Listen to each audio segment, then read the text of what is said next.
She called while I was at the mechanic shop, hands deep in an engine. Her voice didn't carry warmth or longing. It sounded more like someone who'd remembered they'd forgotten something. A charger, a house key, nothing sentimental. I wiped the grime off my hands, slid into the driver's seat, and listened. For weeks, not a word. Then out of nowhere, that call. She asked if I'd calmed down, mentioned she was back in town and wanted to see me. I just stared through the windshield, stunned by how casually she said it, like I'd just been paused, waiting for her return. But the truth? I didn't call off the wedding the moment I found out. I waited, even after the photos surfaced, her and him grinning in places we once imagined visiting together. I held on. She looked weightless, carefree, like nothing tied her down. That's what stung most, the effortlessness. While I stayed back, tying up loose ends, finalizing vendors, double-checking custom invites her parents insisted on, she was on some tropical coast barefoot with a man she once claimed was her biggest regret. And it wasn't just a trip, it was the silence. 10 days gone, no warning. Told me it was a girl's getaway. And I believed her because I wanted to. Then a mutual friend sent the pictures. And I didn't explode. I didn't throw anything or scream. I just sat there, staring at my phone, and I knew I'd already lost her, maybe months before, possibly longer. I used to work doubles, scrimp and save for that wedding. She said she wanted something simple, elegant. I always told her she deserved more. She'd laugh and call me too generous, but her eyes would sparkle just a little, like she dreamed of being admired. I wanted that for her. So I skipped dinners out, picked up side jobs I hated, worked weekends, all so she wouldn't have to worry.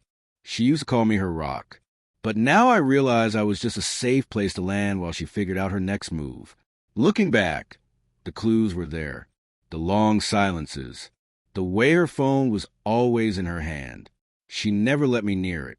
Conversations became shallow, routine check-ins, not real moments. I'd ask about her day. She'd mutter fine while scrolling, her mind somewhere else.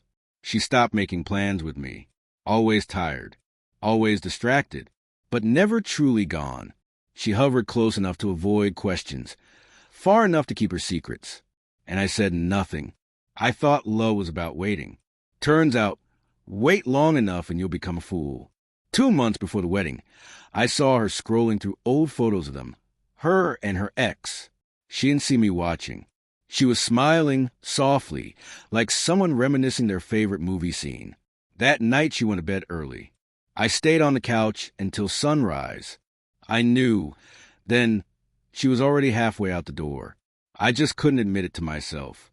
Still, I waited right up until she left for that so-called girls' trip. Said nothing, even when I saw her suitcase, the one I gave her, with his initials still printed on the tag. She kissed me goodbye, said she loved me. That was the last time she said it. I said it back. Not for her, for me. I needed to hear myself say it, even if I knew it wasn't real anymore. When the pictures arrived, I called the venue, the band, the caterers, told them to cancel. I lost some deposits, kept others. Didn't explain, just told them the wedding was off. Then I contacted her parents, told them politely, formally, that the wedding was canceled. No details. They didn't need to know their daughter was on a beach playing house with a ghost from her past. What hit her hardest, I think, was that I never called. I didn't text, didn't beg for answers, didn't rage. I simply disappeared, just like she had, but without the performance. She probably expected tears, pleading, accusations. Instead, I deleted her from every dream I had, silently.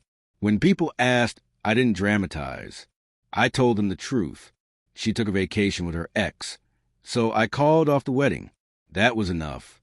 The truth did the work for me. Word got around. Friends started seeing her differently. Even her family did.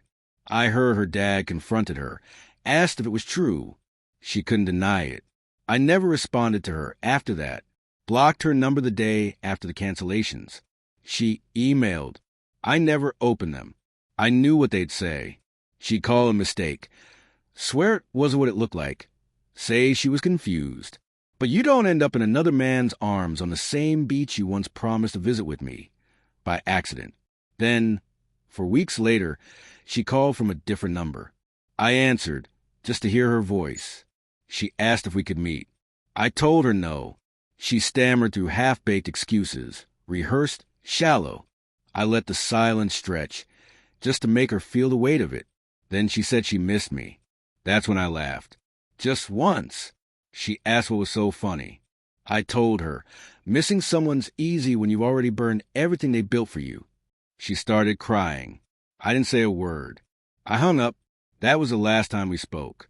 Some betrayals don't need closure. Some people don't deserve the comfort of forgiveness. She made her decision on that beach. And I made mine the moment I let her voice dissolve into static. I still have the ring, not because I'm clinging to the past. It reminds me of who I'll never be again. Quiet, blind, waiting.